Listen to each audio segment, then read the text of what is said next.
Hello and welcome to the January update from the TauNet team. And it's a developer update. So it's over to you, Karim. Thank you, Fala, and welcome everyone to the Tau development team update for the month of January 2025. After a short and well-deserved break at the end of last year, the team is back in the saddle, solving many of the issues the community reported and enhancing the core capabilities of Tau. Let me start with Andrei, who has been working very closely with Ohad, hammering out the Tau implementation, or the TauNet implementation, I should say, of all the core blockchain rules for transaction validation and block assembly. But most importantly, they've been working on how to allow users to evolve these rules using the unique capabilities of the Tau language, such as pointwise revision. Together, they estimate that despite the fact that the Tau interpreter is not 100% ready, as we said in the question and answer section earlier, they did manage to cover around, in their estimation, about 30% of the testnet implementation. So when the testnet or when Tau Lang is finally ready to run all the testnet specifications, we've already by that time completed a good portion of it. He's also assisted in a successful launch of the new TauNet and Tau.ai websites, while continuing his usual tasks of ensuring the stability and security of our web infrastructure. David this month has resolved many critical issues in the Tau language that came up at the end of last year and the beginning of the month. Among those issues, several fixes in the solver and the interpreter. He also revised the hooks for logical operators. And in addition to these fixes, he implemented an important enhancement to the solver that Ohad had requested, which is the computation of minimal and maximal solution points to the set of logical equations, and thus computing solutions without the use of splitters whenever possible. And also, as I said in the Q&A section, he started working on two core features that I'm very excited about, which are the bit vectors and tables. Lucca started the year by fixing one very important and pervasive issue that we discovered last year after the alpha release, which is the deterministic execution of Tau programs. We noticed that whenever you run Tau, even with the same inputs, you may not get the same results, but that's been fixed. So now, if you give the same inputs, you always get the same outputs, no matter how many times you run it. And also, on request from Ohad, he altered the semantics of the sometimes keyword. But most importantly, he finally now has the time to start working on the core Tau feature of pointwise revision, which is the core enabling features for enabling the update of Tau specification even after they started running. Last but not least, Tomáš, I think, resolved the most issues if we're counting, and we're not counting. He fixed a challenge with the syntax parsing, or the correct parsing of conjunctions without a separator when contained within either a negation or a Tau function. He added the argument, offset index, and arity to the signature relations, so that now, just like in C++, both the function name, the function arity, the temporal offset index, all these features of a function contribute to its unique identity. He also refactored the relation type inference and type checking and fixed point calculation calls. He also improved the error messages in the repo, and he's currently working on, continued working on type checking because it's, and type inference because it's a challenging problem that can also always be improved. And finally, he implemented also a fix for multi-line inputs within the repo, which is also a tricky feature. In conclusion, I think I can safely say that we stayed on top of all the issues that were supported or reported by the community, but we also importantly made progress towards the core language features that will bring us closer to our ultimate goal of a blockchain controlled by its users. Thank you. Back to you, Fola. Brilliant stuff, Karim. Thank you so much. I'm going to pass it over to Lucca now for his update this month. Thank you, Fola. Hello, everyone. Thanks for joining. So this month, as Karim has mentioned, I started off with resolving the issue of determinism in the Tau language. And what that means is that previously, or it can always be the case that for a certain specification, if you run it, different outputs satisfy the specification. But of course, if you run a program over and over again, you expect that the output is the same in each run, as long as the inputs are the same. And this was not always the case due to just certain ways our algorithms worked. And one of the ingredients to fixing it was to add a deterministic hash value to each Tau node, which ended up in hashing our rewrite tree infrastructure. That was a fun challenge to get this efficiently working. Then I also worked on the new semantics for the sometimes keywords. The issue has been pending for some time. The problem was that actually on release day, we realized that the negation of the always keyword, because we have non-standard semantics for dissatisfiability, didn't exactly correspond to what we thought was the sometimes keyword. So we implemented a quick fix there in order to get it right, though that altered the definition of the sometimes, meaning that the inputs were now guarded in such a statement. And we wanted to bring back the old definition of sometimes, which means if you have a sometimes phi and phi has inputs, you wanted to say that that in one particular step, for all inputs, this formula phi holds. And this is the second feature I've been working on. The implementation is close to be finished, but due to our internal timetables, I had to delay it a little bit and start on the pointwise revision algorithm, which is the main focus now.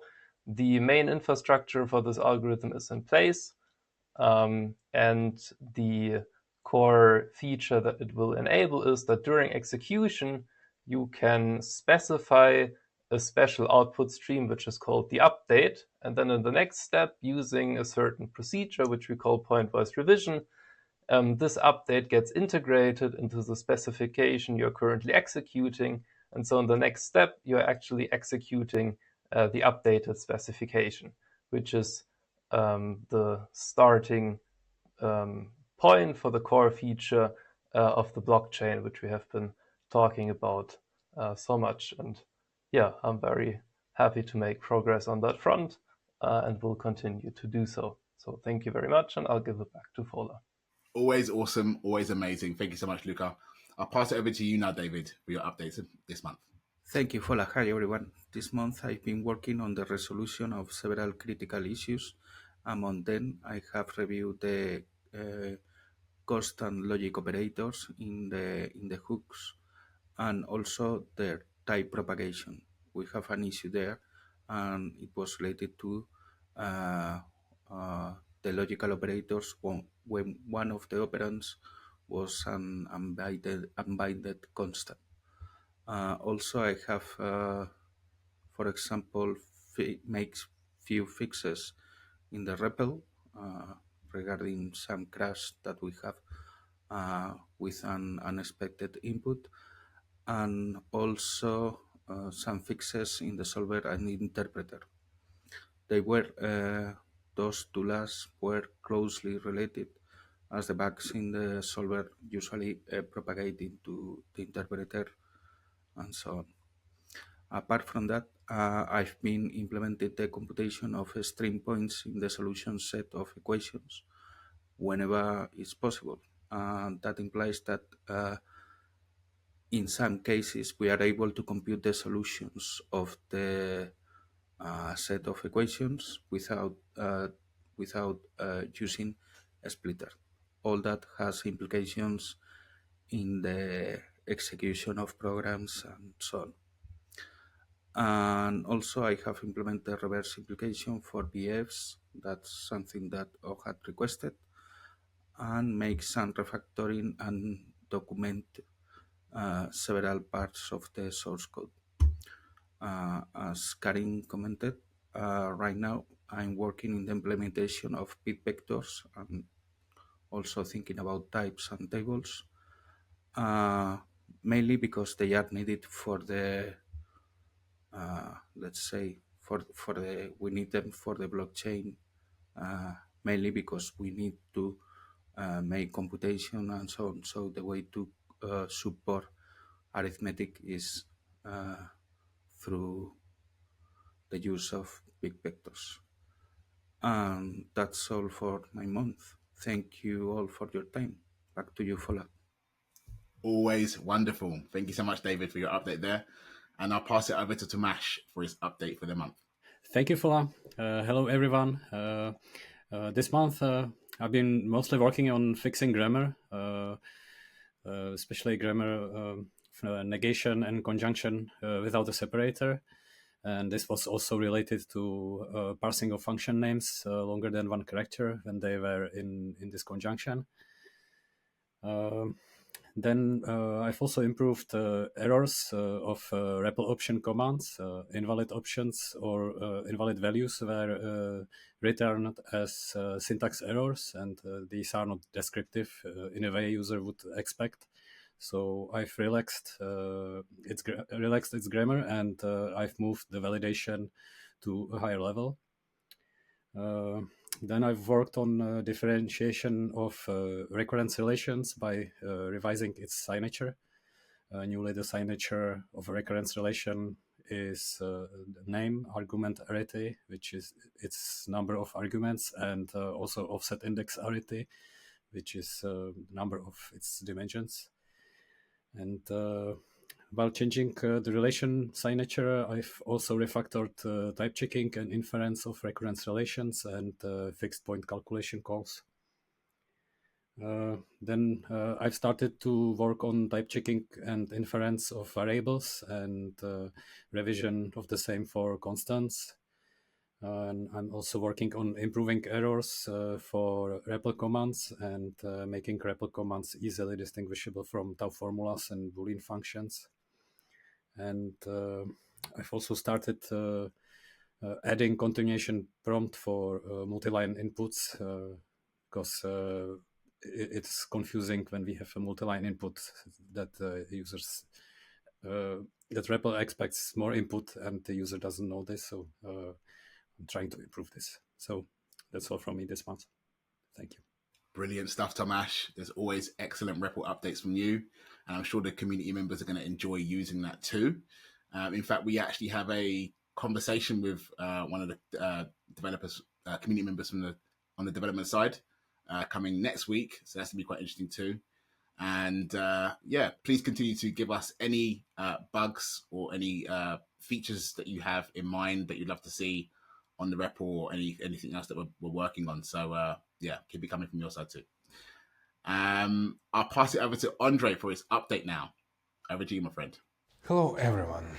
I'm delightful to share some of the progress I made over the past months.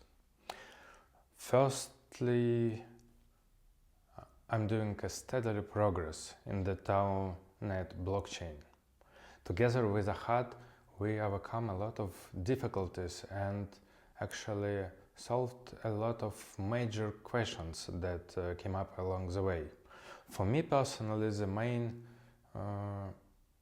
main difficulty was to change the way of thinking from the procedural way a usual software develops into